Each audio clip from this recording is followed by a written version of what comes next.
Hello students, welcome है आपका अपने YouTube channel mean of education पर। स्टूडेंट्स, हम आपके लिए लेकर आए हैं आज क्लास 12 के फिजिक्स का या कौन सा टॉपिक है। ये टॉपिक है एक समान बाह्य वैद्युत क्षेत्र में रखे वैद्युत द्विध्रुव पर लगने वाला बलयुग्म आघूर्ण। जैसा कि स्टूडेंट्स आप लोग जानते हैं, निरक्षीय स्थिति में वैद्युत द्विध्रुव आघूर्ण पर लगने वाले वैद्युत क्षेत्र की तीव्रता हमने आपको कल जो है बता दिया था, और उसके पहले हमने अक्षीय स्थिति में बताया था और बिंदु आवेश के कारण वैद्युत क्षेत्र की तीव्रता के बारे में डिस्कस किया था। तो आज हम डिस्कस करेंगे, हमारा टॉपिक जो है एक समान बाह्य वैद्युत क्षेत्र में रखे वैद्युत द्विध्रुव पर लगने वाला बलयुग्म आघूर्ण हमको ज्ञात करना है।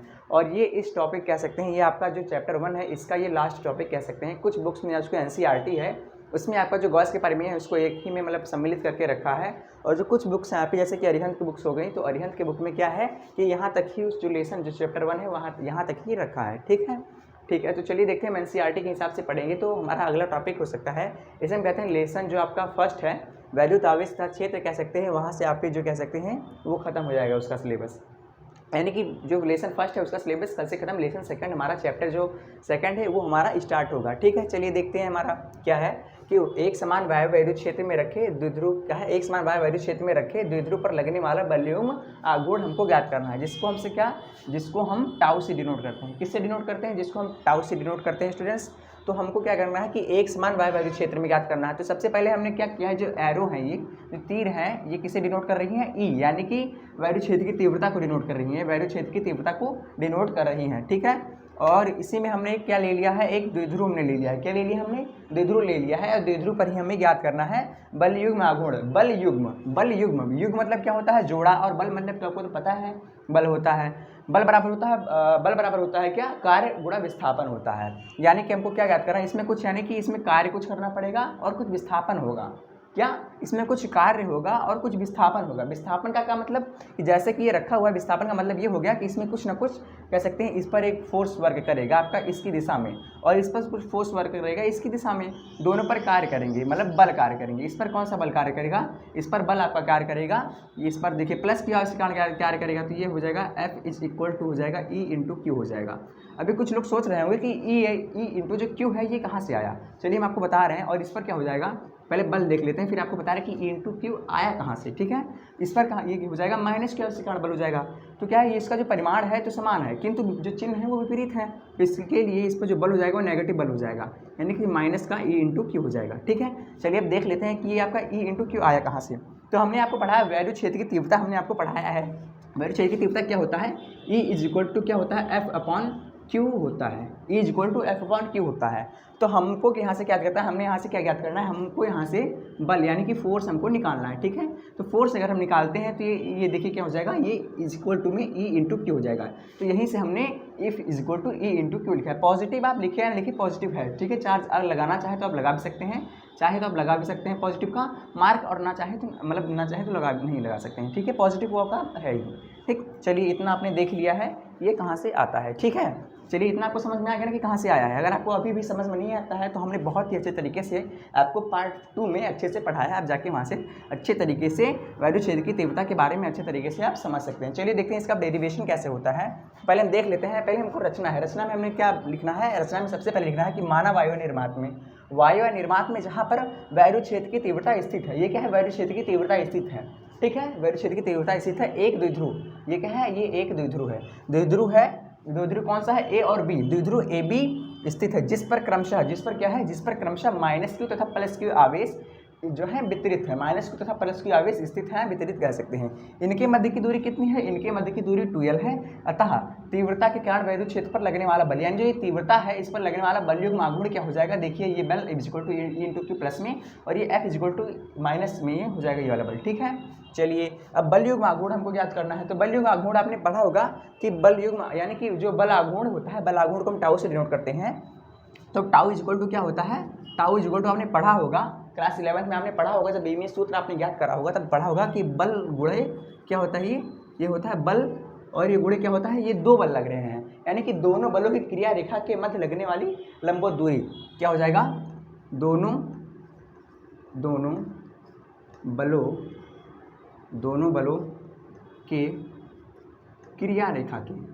के क्रिया रेखा के मध्य की आप बीच की भी बोल सकते हैं, मध्य की लंबवत लंबवत दूरी, ठीक है, क्या है, लंबवत दूरी, दूरी, ठीक है। यह क्या सूत्र हो गया, आप इसे लिख लीजिए, अगर आपको तो पहले से पता होगा, ये बल आघूर्ण है, बल आघूर्ण, बल आघूर्ण को किससे डिनोट करते हैं, बल आघूर्ण को हम टाउ से डिनोट करते हैं, ठीक है। इतना आप लोग लिख लीजिए। लेकिन यार आप लोग को देना पता होगा ना, फिर हम क्या करेंगे, अब देखिए, अब हमको यही याद करना है, तो क्या है, सिंपल सी बात, हमको बल पता चल जाए और दोनों बलों के बीच की क्रिया रेखा के मध्य की जो लंबवत दूरी है वो पता चल जाए, तो सिंपली हम क्या है, बल आघूर्ण अपना निकाल सकते हैं, ठीक है। तो क्या है कि जो ये देखिए, अब इस पर दोनों पे फोर्स वर्क कर रहे हैं, फोर्स यानी कि जो बल है वो कार्य कर रहे हैं, तो जो ये वाला बल है इसको इस साइड में, इस डायरेक्शन में इसको जो है घुमाने का ट्राई करेगा, और ये वाला इस डायरेक्शन में, यानी कुछ मतलब कुछ टाइम ऐसा आएगा, इसमें आप 2-3 स्थिति पढ़ेंगे।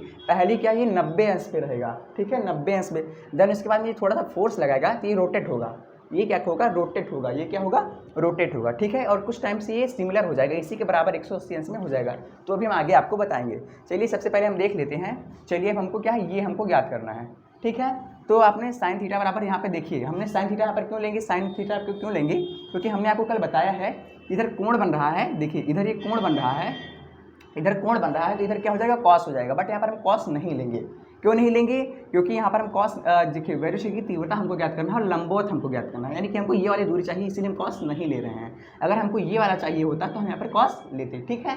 तो कॉस हम क्यों नहीं ले रहे, समझ में आ गया ना। और ये लंबवत है यहाँ पर, इसीलिए क्या हो जाएगा, यहाँ पर साइन थीटा अप्लाई हो जाएगा, क्या, साइन थीटा अप्लाई हो जाएगा। तो क्या होता है, साइन थीटा बराबर क्या होता है, आपको पता है ना, साइन थीटा बराबर क्या होता है, सबको पता है, साइन थीटा बराबर क्या होता है, लंब बटे कर्ण होता है, लंब यानी कि एल और जापान में कर्ण, ठीक है, लंब बटे कर्ण हो गया। चलिए कर्ण देखिए, कर्ण की वैल्यू इसकी कितनी है, 2l है, ठीक है, और लंब तो ऐसे हम l ही लिख देंगे, ठीक है, लंब के लिए हमने l लिख दिया, और कर्ण की वैल्यू कितनी है, 2l, आप देख रहे ना, देखिए ये कर्ण हो गया और ये क्या हो गया, ये लंब हो गया और ये आधार हो गया, ठीक है। और ये एक त्रिभुज बन रहा है, समकोण त्रिभुज बन रहा है। अगर हम इसको नाम देना चाहें तो समकोण त्रिभुज को अगर हम नाम देना चाहें तो इसको हम दे सकते हैं, ये क्या है, समकोण त्रिभुज, समकोण त्रिभुज लिख दें हम, समकोण त्रिभुज ए ओ बी में, ठीक है। इतना आप चाहे तो लिख लें, अगर नहीं चाहे तो कोई दिक्कत नहीं है, ठीक है, इतना हम लिख लिया। चलिए अब इसके देखते हैं, ये 12 हो जाएगा और ये क्या हो जाएगा, साइन थीटा हो जाएगा। और हमको क्या चाहिए, हमको क्या चाहिए, लंबवत दूरी, दोनों बलों के बीच की क्रिया रेखा की लंबवत दूरी, यानी हमको क्या चाहिए, एल चाहिए, ओके, क्या चाहिए, समझ में आ रहा है ना, क्या चाहिए हमको, दोनों बलों के बीच की क्रिया रेखा की लंबवत दूरी हमको चाहिए। लंबवत दूरी क्या है हमारा, एल है, लंबवत देखिए यही तो हो जाएगा ना लंबवत दूरी, हमको यही चाहिए। तो क्या हो जाएगा, L इज इक्वल टू क्या हो जाएगा, 2L इंटू में क्या हो जाएगा, साइन थीटा। समझ में आया ना कैसे हुआ, इसका हमने इसमें क्रॉस मल्टीप्लाई कर दिया और ये इक्वल में हो गया, ठीक। ये L बराबर कितना हो गया, 2L साइन थीटा, समझ में आया। चलिए देखते हैं, तो ये टाउ इज इक्वल टू क्या हो जाएगा, ये F यानी कि ये बल है, ये बल को डिनोट किससे कर दिया हमने, F से डिनोट कर दिया, फिर इंटू यानी कि गुणे में क्या हो जाएगा, 2L साइन थीटा, ये दूरी 2L और ये साइन और ये थीटा, ठीक। चलिए अब आगे देखते हैं। ये डेरिवेशन आपका बहुत ही इजी है, आपको थोड़ा सा डिफिकल्ट लग सकता है, क्यों लगता है आपको, क्योंकि आपने अभी पढ़ा नहीं है। अगर आप अभी आपका बेस जो है अच्छे से अगर आप तैयार है तो आपको समझ में आ रहा है, अगर नहीं बेस आपको तैयार है तो प्लीज़ आप वीडियो को थोड़ा सा बैक कर लीजिए, फिर देखिए आपको एकदम अच्छी तरीके से समझ में आ जाने वाला है, ठीक है। और ये अब देखिए बल क्या होता है, बल अब क्या होता है, E इंटू क्यू होता है। हमने आपको अभी तुरंत बताया कि बल क्या होता है, E इंटू क्यू होता है। अब देखिए हमने यहाँ पर केवल परिमाण लिया है, बल का परिमाण मतलब यानी चिन्ह नहीं लिया है हमने, डायरेक्शन दिशा हमने नहीं लिया, केवल परिमाण लिया है। तो परिमाण अगर हम देखते हैं तो बल बराबर E इंटू लिख सकते हैं ना, बल की जगह पर E इंटू क्यू लिख सकते हैं, और ये 2L साइन थीटा, ये हो जाएगा 2L और ये इंटू में क्या हो जाएगा, साइन थीटा हो गया, ओके। फिर देखते हैं, और ये टाउ बराबर हो जाएगा। फिर आपने एक चीज़ पढ़ा है, क्या पढ़ा है, वैद्युत द्विध्रुव आघूर्ण, हमने आपको पढ़ाया है पार्ट 2 में, हमने आपको पढ़ाया है वैद्युत द्विध्रुव आघूर्ण क्या होता है, कि वैद्युत द्विध्रुव आघूर्ण P बराबर क्या होता है, Q इंटू 2L होता है, ठीक है। पढ़ा आपने, नहीं पढ़ा तो प्लीज़ आप जाकर पार्ट 2 में देख लीजिए, ठीक है, आपको अच्छे तरीके से अभी समझ में आने वाला है, ठीक है। अब ये Q इंटू 2L है, तो Q इंटू 2L की जगह पर हम क्या लिख सकते हैं, P लिख सकते हैं ना, लिख सकते हैं कि नहीं लिख सकते हैं, देखिए Q इंटू 2L और Q इंटू 2L की जगह पर हम लिख सकते हैं P, तो E is equal to P और ये साइन थीटा, और यही आपका डेरिवेशन, ये छोटा सा डेरिवेशन है और यही आप, लेकिन ये इंपॉर्टेंट है, इस पर हम कह सकते हैं डेरिवेशन तो ये बहुत ही मुश्किल आता है, बट इस पर जो कह सकते हैं आपके क्वेश्चंस जो है, क्वेश्चंस आपके हर बार जो है रिपीटेड होते हैं, ये क्वेश्चन इस पर जो न्यूमेरिकल आते हैं बार बार आते हैं, ठीक है।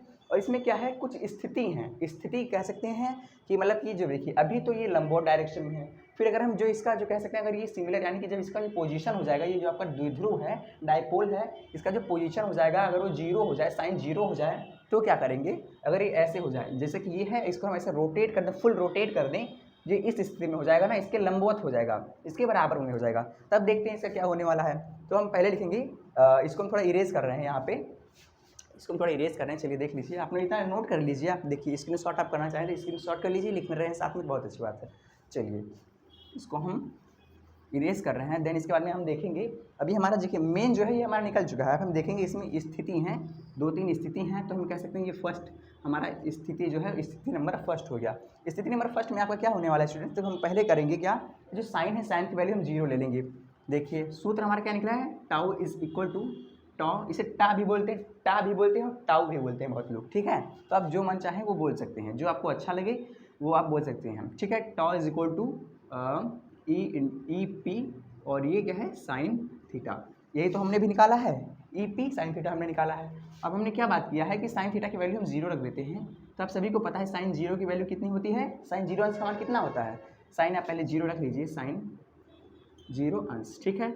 अब देखिए साइन जीरो अंश का मान कितना होता है, साइन जीरो अंश का मान सभी लोगों को पता है, तो जगत विख्यात वैल्यू है, सबको पता है दुनिया में कि जीरो होता है, यानी कि क्या हो जाएगा, जब हम क्या करेंगे, जब साइन की वैल्यू कितना लेंगे, जब साइन बराबर साइन साइन नहीं बोलेंगे यहाँ पर, थीटा बराबर बोलेंगे, थीटा बराबर कितना लेंगे, 0 डिग्री, थीटा बराबर डिग्री डिग्री लेंगे पर हमारे क्या हो जाएगा, इसकी जो वैल्यू हो जाएगी, टा की वैल्यू हो जाएगी वो 0 हो जाएगी। अब कह सकते हैं सेकंड हमारा स्टेप क्या है, सेकंड हमारा क्या है, अभी हमने क्या लिया, कह सकते हैं हमने थीटा की वैल्यू 0 लिया, थीटा की वैल्यू क्या करेंगे हम 90, थोड़ा सा इंक्रीज़ करेंगे, जैसे पोजीशन पे है इसी पोजीशन पर हम देखते हैं, यानी इसको जो है अगर इस साइड में रोटेट करेंगे, इस साइड में रोटेट करते हैं तो इसका वैल्यू हम अगर 90 अंश पे देखते हैं, यानी क्या हो जाएगा, अगर यहाँ पर हम लिख देंगे थीटा इज इक्वल टू 90 अंश, थीटा इज इक्वल टू 90 अंश। आपको थोड़ा प्रॉब्लम हो रही होगी, चलिए हम यहाँ पे एक लाइन ड्रॉ कर देते हैं, प्रॉब्लम आपको नहीं होगी, ठीक है। थीटा इज इक्वल टू 90 अंश। अब देखते हैं क्या, tau is equal to formula आपका वही होने वाला है, फॉर्मूला मेथड सब वही होने वाला है, बस वैल्यू में कन्वर्ट में थोड़ा प्रॉब्लम आ सकती है, दिख रहा है ना आपको यहाँ तक। चलिए अब ई और इंटू में क्या हो जाएगा, पी हो जाएगा, साइन थीटा के स्थान पर क्या लिखेंगे, 90 अंश लिखेंगे, तो साइन कितना हो जाएगा, साइन 90 अंश, ठीक, साइन कितना, साइन 90 अंश हो गया। और आपको पता है कि साइन 90 अंश की वैल्यू कितनी होती है, साइन 90 अंश की वैल्यू कितनी होती है, 1 होती है, साइन 90 अंश की वैल्यू कितनी होती है, 1 होती है, ठीक है। हो जाएगा टॉ इज इक्वल टू हो जाएगा ई इंटू पी, और ये कितना हो जाएगा, 90 अंश की वैल्यू 1 हो जाएगा, 1 से मल्टीप्लाई करेंगे तो इसमें 1 से गुणा करने का कोई मतलब नहीं है, 1 से किसी भी संख्या में गुणा करेंगे तो वही संख्या या फिर वही वैल्यू हमें प्राप्त होती है। तो हम चलिए देखो मतलब एक लाइन को थोड़ा सा ज़्यादा बड़ा ना करके हम इसको जो हटा दे रहे हैं, यानी इसका वैल्यू कितना हो गया, डायरेक्ट हम इसके अगर बोलते हैं तो tau is equal to P sine theta, इसकी क्या है, ये मैक्स वैल्यू है, मैक्सिमम अधिकतम मान इसका कितना होता है, यानी इसका अधिकतम मान कितना होगा, बल अधिकतम बल आघूर्ण बोल सकते हैं, कभी कभी पूछ लेता है कि कह सकते हैं क्या है कि वैद्युत क्षेत्र की तीव्रता में स्थित द्विध्रुव यानी जो डायपोल है उस पर जो रखा हुआ है उसका अधिकतम मान कितना हो सकता है, तो अधिकतम मान कितना ई हो सकता है, टाउ मैक्स की वैल्यू ई हो सकती है, ठीक है। अब हमको थोड़ा ये इरेज करना पड़ेगा, अब यहाँ पर हम थर्ड पोजीशन लिखेंगे, आप स्क्रीनशॉट कर लीजिए, चलिए यहाँ पर थर्ड पोजीशन हम लिखते हैं, थर्ड पोजीशन हमारा कितना हो जाएगा, थर्ड पोजीशन हमारा हो जाने वाला है, चलिए थर्ड पोजीशन क्या हो जाएगा हमारा, ये थर्ड पोजीशन हमारा क्या होगा, अब हमने क्या लिया, पहले 0 लिया, फिर 90 लिया, और इसके बाद हम क्या लेंगे 180 लेंगे, यानी कि थीटा की वैल्यू कितनी ले लेंगे हम, 180 अंश ले लेंगे, थीटा की वैल्यू कितनी ले ली हमने, 180 अंश ले लिया, फिर क्या है ई और ये क्या है पी, और इसके बाद में क्या है साइन, और साइन ये साइन 180 हो जाएगा, ठीक। साइन 180 की वैल्यू कितनी होती है, साइन 180 वैल्यू कितनी होती है, साइन 180 की वैल्यू जो आपकी होती है वो 0 होती है, ठीक है। हमने लिख दिया साइन 180 की वैल्यू, बहुत लोग को नहीं पता रहा होगा क्योंकि आपने 90 तक ही पढ़ा होगा, 11th में आपने पढ़ा होगा बट आपने ध्यान ही नहीं दिया होगा, अगर आपको पता तो बहुत अच्छी बात है। चलिए देख लेते हैं, तो ये कितना हो जाएगा इंटू में पी, और ये साइन ये हो जाएगा 0, ठीक है 0। और किसी को भी जितना भी बड़ा आप चाहे उतना भी बड़ा लेकर अगर किसी भी संख्या का गुणा आप 0 से करा देते हैं तो टोटल 0 ही मिलता है, ठीक है। ये कितना हो जाएगा, ये टोटल 0 हो जाएगा, ठीक है। यानी दो स्थिति में हमने शून्य पाया, यानी अगर 0 लेंगे थीटा की वैल्यू तो 0 मिलेगा, और 180 लेंगे यानी 180 लेंगे, 180 लेंगे थीटा की वैल्यू, तभी हमें टॉ की वैल्यू जो मिलने वाली है 0 ही मिलने वाली है। यानी अगर क्या देखते हैं अधिकतम मान कितना होता है, अधिकतम मान हमारा पीई होता है, जैसे कि हमने आपको बताया पीई होता है। चलिए चलिए देखते हैं। अगर आपको अच्छे तरीके से समझ में आ गया हो, अगर आपको अच्छे तरीके से अभी भी समझ में नहीं आ रहा है तो प्लीज़ वीडियो को थोड़ा बैक कीजिए, इसके बाद आपको अच्छे तरीके से समझ में आ जाने वाला है। तो ठीक है, अगर आपको अच्छे से, अगर आपने इस वीडियो से कुछ भी अच्छे तरीके से सीखा है तो please like, share and subscribe और अपने फ्रेंड्स में शेयर कीजिए। हम आपको मैथ्स की क्लास भी प्रोवाइड कराने वाले हैं। Thank you.